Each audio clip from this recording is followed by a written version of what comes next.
Good afternoon, everybody.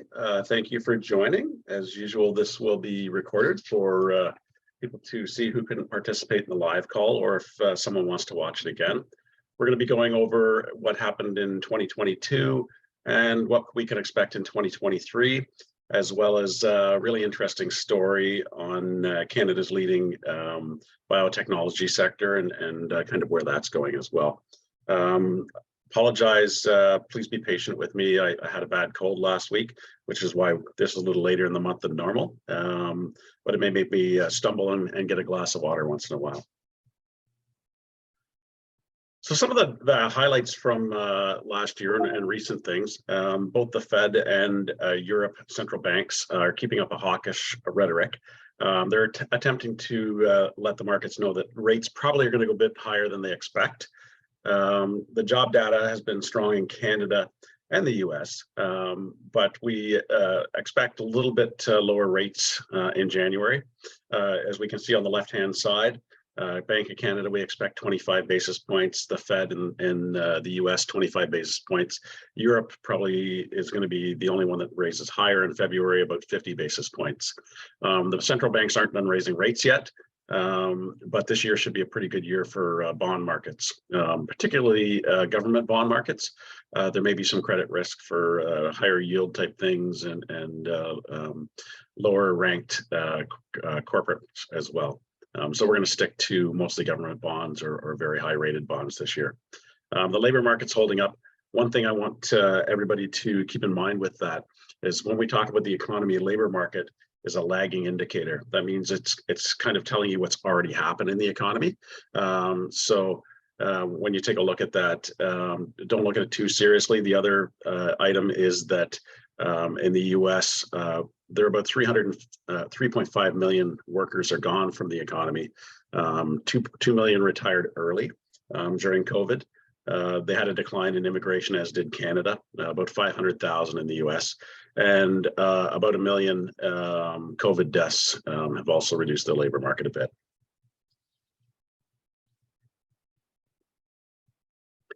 We look at the stock markets, and over the last quarter and the last month, markets were all up. Year to date, they were down overall, which we kind of expected. So as per normal, we like to talk about some of the technicals, and we're going to get a little more technical this month than we normally do. If you have questions about this, then feel free to call me. We'll go over it. We've added the standard S&P price earnings ratio to the normal one we talk about every month, which is the Shiller price earnings ratio. And some of you may not understand price earnings ratio. It's a methodology to calculate how expensive the markets are. It's just one of many, but it's very simply the price of a stock divided by the earnings of the stock. And what we've got here is the cumulative prices of all the stocks on the S&P 500 index divided by all of the earnings. We can measure that over time to see how expensive the market is at various points. And typically the S&P 500 ratio, we haven't talked about that, but it gets down to about 15. Into bear markets as the highest level, and it's gone down as low as 5. And you can see, you know, in the 1980s, it got down below 10. So those are kind of severe ones, but 15 is kind of a bellwether as well. You know, it certainly got that down to that level after 2008. And the Shiller price earnings were at 28. We've talked about that before, but again, 15 is where it ended before. This is the S&P 500 earnings. And one thing I put this up for is that every time we have a bear market, such as in 2008, the earnings drops precipitously. So not only is the price of the stocks important, but the earnings are as well. And we'll talk about both in a minute here. The graphic on the right talks about how earnings have dropped in recessions in the past. And if you go down to the bottom, the average drop in earnings is 25% during recessions.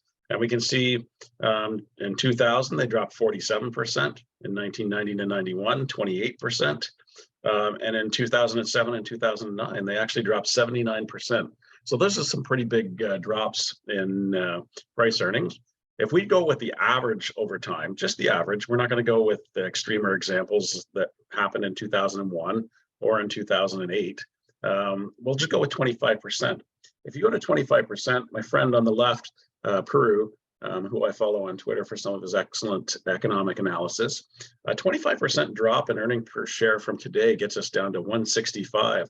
So that's below any of his calculations here. And based upon a 15 times price earnings and 165 earnings per share, that gets us to 2475 on the S&P 500. We're currently almost at 4,000 today. And that's a 40% drop, which is quite a drop. It's been in line with what we've talked about before, so I would consider it almost an expectation from my perspective. So obviously, from an equity perspective, we're going to continue to be very protective.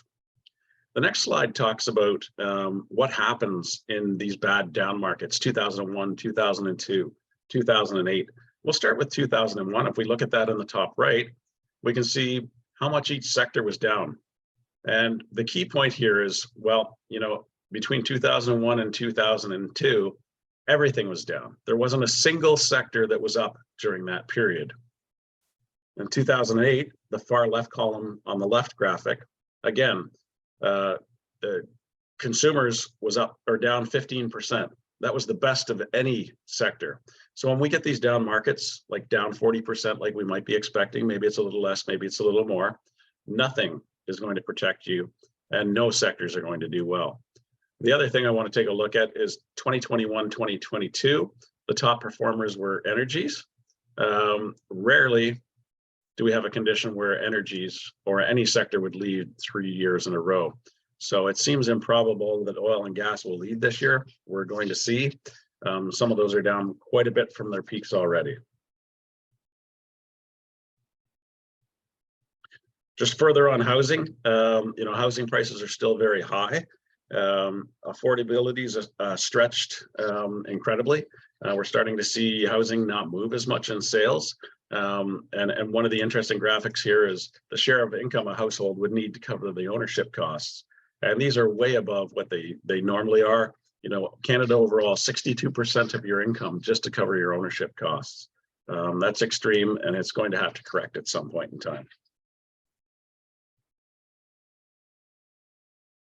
And just a regular update on rates.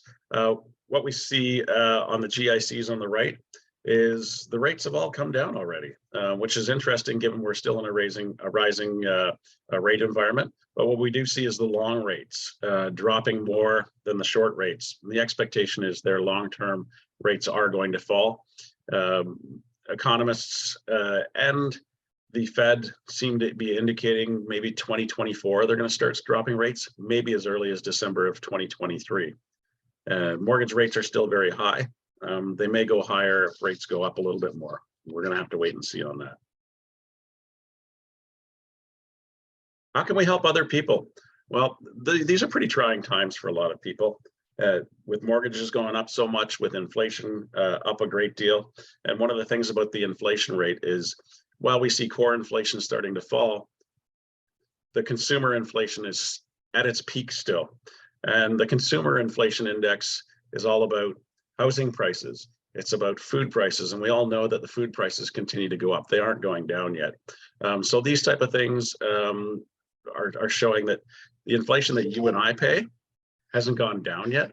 And that's probably one of the things that are most important to us. Now we're going to talk about the green story of the month. And this, I think, is very, very interesting this month, and I hope you find it interesting as well. But Canada is a global leader with biotechnology and bioengineering for agriculture. And we're going to have some very interesting stories emerge over the next couple of years as to what Canada and Canadian companies can do. We're going to see a switch to more biological crop protection over the next while. The technology's there and it's already started. One of the things that, if you're familiar with agriculture at all, is some of the main uses are glyphosate. And that's one of the most widely used herbicides around the world. It's a type 1 cancer causing agent. It's been used for many decades. very, very damaging both to the environment and to us. And, you know, it's being banned in a number of countries already. Germany from 2024, for example. And it's also in Roundup, just a very damaging chemical that we need to get off of it. And the other one is neonicotinoid pesticides. And the problem with them is they basically kill everything. They kill all insects, not just what they're targeting. And there's beginning to be restrictions on these as well. So what's the answer when we have to get rid of most of the ways that we're dealing with pests right now in crops? Because crops are obviously very important to us. So we're looking at biological ways, and like I said, Canada's a leader. And one of the ways we're looking at that is through RNA, the same RNA that we've used in COVID vaccinations. And some of the advances due to COVID research has actually allowed us to move forward in many, many other walks of life as well. So we've got a few companies in Canada that are working on this, and they're taking RNA molecules, and in different delivery methods, they're using these to get rid of pests. And one of the really, really neat things about this is they can specifically target certain organisms with this. So instead of killing everything, they can just aim at the pests that are there for the crops at that point in time. And one of the companies is working on a baker's yeast methodology, and they use the baker's yeast, and baker's yeast is very cheap, easy to produce. And they put the RNA code into the baker's yeast. And one of the best examples is the Colorado potato beetle. And so the Colorado potato beetle eats the yeast, and within a week, they stop eating and they pass away. Now, a bird could come along and eat this beetle, be perfectly safe because there's nothing damaging in there. You or I could pick up the yeast that the Colorado potato beetle ate. We could eat that yeast ourselves and be perfectly fine. So this is something that's perfectly safe for the environment, perfectly safe for all other creatures, relatively cheap, and helps with getting rid of the pests in that specific crop.